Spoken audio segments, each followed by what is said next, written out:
Welcome back to the Life Not Death series, where we dive deeper into Proverbs 18:21. The tongue can bring death or life. Those who love to talk will reap the consequences. We've talked about speaking life over your workplace and life over your sickness, and today we're going to talk about speaking life over your marriage. We've all seen the love stories of Cinderella and Snow White, where they meet the handsome prince, fall in love, get married, and live happily ever after. It's all rainbows and butterflies. But what they don't show us is what happens after they ride off in the horse-drawn carriage.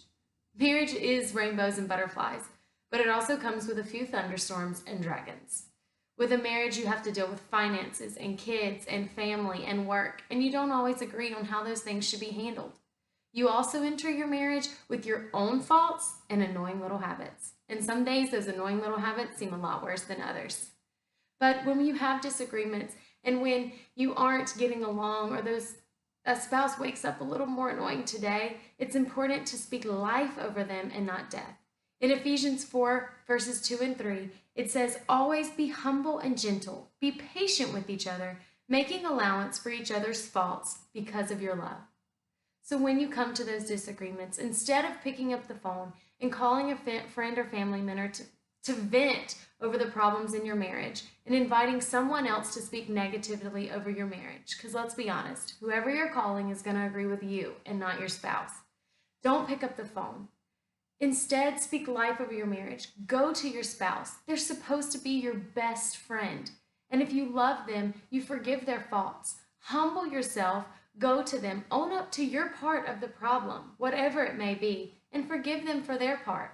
And talk it out together and speak life over your marriage and over your future together.